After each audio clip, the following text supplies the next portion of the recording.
Hi, a very warm welcome to my channel Learn and Grow. I hope आप मेरे section A and section B के through जा चुके हैं. Now coming on to section C. अगर आपको section A या B में कोई भी डाउट है तो प्लीज मुझे कमेंट सेक्शन में पूछिए. I'll be more than happy to help you out. अब हम जल्दी से शुरू करते हैं सेक्शन C. सेक्शन C में आप लोगों के पास में एक केस स्टडी आएगा और उसके बेसिस पे आपको आंसर्स करने होंगे. सबसे पहले केस स्टडी समझ लेते हैं. Now, Sarthi, the name has been associated with the manufacturing and sale of fashion products since 1960. सारथी एक नाम है जो कि एसोसिएटेड है मैन्युफैक्चरिंग के साथ में and sale of fashion products 1960 से लेकर. When Kapil Sarthi opened his first retail fashion clothing outlet in Ahmedabad, जिसे किसे ओपन किया है? कपिल सारथी ने ओपन किया है.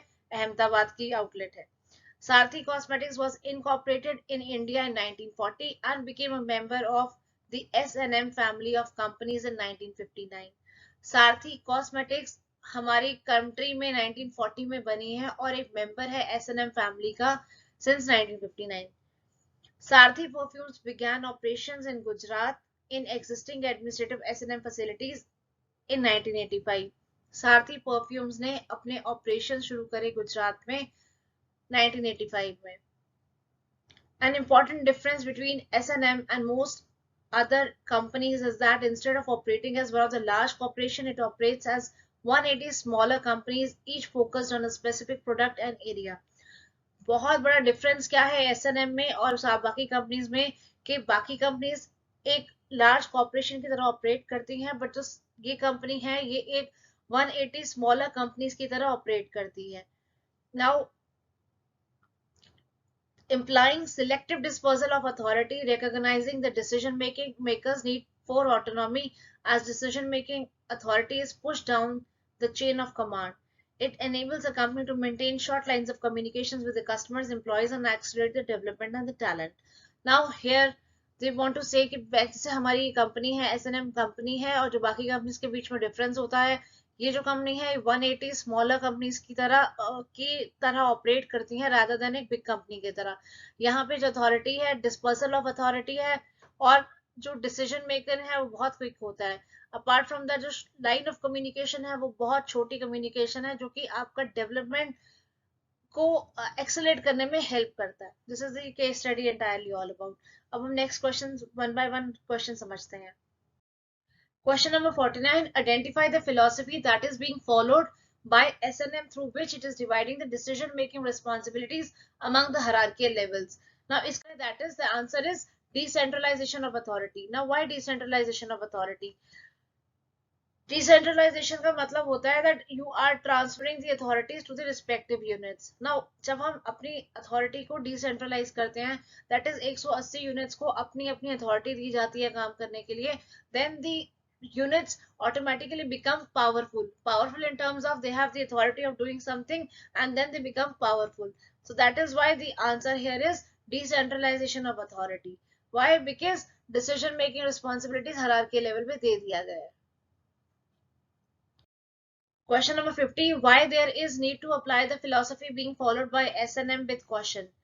चार options है. As it can cause a delay in communication, as it can cause disintegration of the organization, as it can increase the workload of the top management, as it can reduce the chances of the growth.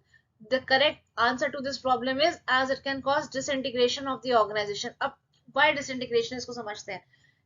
जब भी decentralisation होती है तो हमें बहुत caution के साथ में डिसेंट्रलाइजेशन अप्लाई करनी पड़ती है. रीजन, जिस जिस डिपार्टमेंट को आप अथॉरिटी देते हैं डिसीजन मेकिंग की, हर डिपार्टमेंट अपने आप डिसीजन लेता है. अगर बहुत सारे डिसीजन डिपार्टमेंट्स अपने आप डिसीजन लेंगे, सबके बीच में कॉन्फ्लिक्ट होने के बहुत ज्यादा चांसेस हैं. इसलिए मैनेजमेंट को क्या देखना चाहिए कि सेंट्रलाइजेशन जो पॉलिसीज मेन बनती है अपने हाथ में रखें और डिसेंट्रलाइज वही काम करें जो बहुत ज्यादा इंपैक्ट ना हो, जो सिर्फ डिपार्टमेंट वाइज इंपैक्ट हो. इसलिए इस क्वेश्चन का जो आंसर है that is it can cause disintegration in the organisation. Question number 51. The application of the philosophy discussed above can foster a sense of competition among the departments, which in turn will help the firm in the following manner: facilitates growth, better control, relief to the top management, and quick decision making. Now, इसका जो answer है that is facilitates growth. Now, why facilitates growth? Decentralisation जब हम करते हैं, एक फायदा भी होता है, कुछ नुकसान भी होता है। नुकसान इसका ये होता है कि हर डिपार्टमेंट अपने आप डिसीजंस लेता है, बट इसका फायदा ये होता है कि हर डिपार्टमेंट अपने डिपार्टमेंट के हिसाब से बेस्ट डिसीजन लेता है।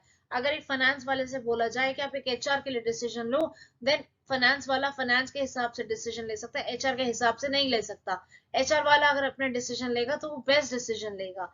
इसलिए the application of the philosophy discussed above can foster a sense of competition among the department, which in turn will help the firm in the following manner. Decentralisation से आपके दिल में कंपटीशन आ सकता है, लेकिन फाइनली क्या होता है, नेट नेट रिजल्ट की बात करें तो आपको ग्रोथ मिलती है ऑर्गेनाइजेशन में। Question number 52, quote the line from above which highlights the importance of philosophy towards providing management education to the employees. Maintain short line of communication, accelerate the development of their talent, selective dispersal of the authority, recognize decision makers for autonomy. Now iska jo solution hai, that is accelerate the development of talent. Why? Because यहाँ पे लिखा है education to the employees. Apart from this, जो formal training होती है वो बहुत important role play करती है एम्प्लॉयज को और जो स्टाफ है उसकी स्किल डेवलपमेंट के लिए। अब जब डिसेंट्रलाइजेशन होता है तो सारे के सबको एक डिपार्टमेंट्स को अथॉरिटी मिल जाती है कि वो अपने एम्प्लॉयज को अपने प्रोडक्ट्स के बारे में training they. So because of this now what will happen is आपका जो टैलेंट है ऑर्गेनाइजेशन में वो डेवलप होता चला जाता है। That is why the answer to this question is accelerate the development of the talent. Question number 53. The decision-making authority is pushed down the chain of command at S&M Enterprises. It provides the benefit of quick decision-making to the organization because there is no requirement for approval from many levels. Organization is able to generate more returns. There are innovative performance systems. It means a management education. The answer to this question is there are innovative performances in the system. अब innovative performance in the system कैसे होता है? Management की जो hierarchy है वो एक chain of communication है, वो फ्लो करती है top to bottom. Decentralise organisation में डिसीजन जो है वो आपके सबसे नियरेस्ट पॉइंट पे लिए जाते हैं। अगर आपका डिपार्टमेंट है तो उस डिपार्टमेंट का जो नियरेस्ट पॉइंट है वहीं पे आपका डिसीजन लिया पड़ जाएगा, और कोई रिक्वायरमेंट नहीं होती आपको बहुत ज्यादा लेवल्स पे मूव करने के लिए। तो जितनी जल्दी आप डिसीजन लेंगे उतनी जल्दी आपके डिसीजन फाइनलाइज होंगे, आपको बहुत लंबे लंबे चैनल्स के थ्रू नहीं जाना पड़ेगा। That is why there are innovative performance systems. The philosophy being followed by S&M is not followed by most other companies. This tells us that the philosophy is optional, compulsory, limited to superior and his subordinates, merely done to lessen the burden of the managers. Now, जो इसका correct answer है that is optional. Now why optional? Decentralisation एक optional policy decision है management का। It is done on the basis of description of management. Management चाहे तो कर सकता है डिसेंट्रलाइजेशन, मैनेजमेंट चाहे तो अपने पास रखता है सेंट्रलाइजेशन। कोई हार्ड एंड फास्ट रूल नहीं है। So this is an optional thing. Coming on to 55, Mohammad Kanjiwal, a beekeeper since April 2021, is now a part of a growing tribe of at least 50 urban dwellers across Maharashtra, raising bees and harvesting honey in their balconies, rooftops, and back gardens. As he had been focused on eating right, the thought of domesticating honeybees to promote healthy consumption habits and seeing honey being cultivated right before his eyes was mesmerizing for him. Identify the factor constituting the general environment discussed above. Case study समझते हैं। मोहम्मद कांजीवाल एक bee keeper है, bee keeper जो हनी बीज की maintenance करता है since April 2021। वो एक बहुत बड़ी ग्रोइंग ट्राइब का पार्ट है जहाँ पे 50 अर्बन ड्वेलर्स हैं महाराष्ट्र के जो कि हनी बीज को रेस करते हैं और हनी की हार्वेस्टिंग करते हैं। कहाँ पे करते हैं? बालकनीज में करते हैं, रूफ टॉप में करते हैं, बैक गार्डन्स में करते हैं। he had been focused on eating right, the thought of domesticating honeybees to promote healthy consumption habits. Now उसका फोकस क्या है? To promote healthy consumption habits, और देखना कि जो हनी की कल्टीवेशन हो रही है वो सही तरीके से हो रही है या नहीं हो रही है। नाउ इसमें पूछा गया कि कौन सा फैक्टर है जो कि आप जनरल एनवायरनमेंट को दिमाग में रखते हुए आप बता सकते हो इसमें क्या है। Economic environment, social environment, technological and political. मैंने जैसे आपको पहले भी बताया है, economic environment deals with economies, technological environment technology से डील करता है, पॉलिटिकल एनवायरनमेंट कंट्री की पॉलिटिकल सिचुएशन से डील करता है। So the answer to this question is social environment. Question number 56. Zolo, a marketers of car of having 40% of the current market share of the country, aims at increasing the market share to 70% in the next few years. For achieving this objective, the manager of the company specifies the action program covering various aspects. Identify the functions of marketing discussed above. Now, solo एक marketers है car का जिसका 40% current market share है जो कि 70% market share पहुंचाना चाहता है अगले साल तक. इस ऑब्जेक्ट को अचीव करने के लिए मैनेजर ऑफ द कंपनी ने को स्पेसिफाई किए एक्शन प्रोग्राम्स सारे एस्पेक्ट्स को कवर करते हुए. हमें इसमें आइडेंटिफाई करना है कौन सा फंक्शन ऑफ मार्केटिंग डिस्कस हो रहा है इसमें. So the correct answer is marketing plan.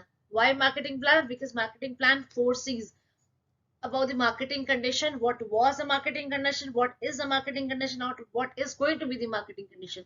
Everything comprises of marketing plan.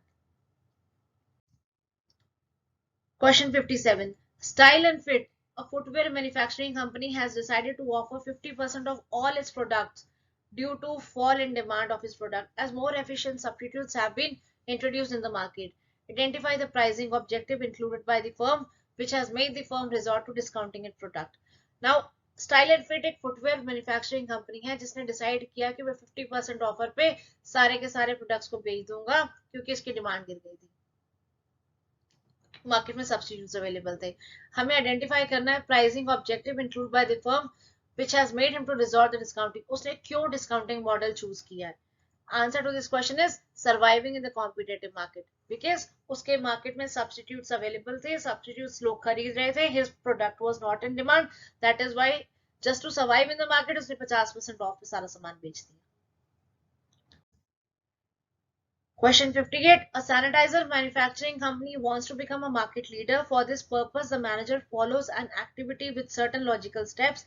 The first step suggested by him is to increase the profits by at least 30% in the next quarter.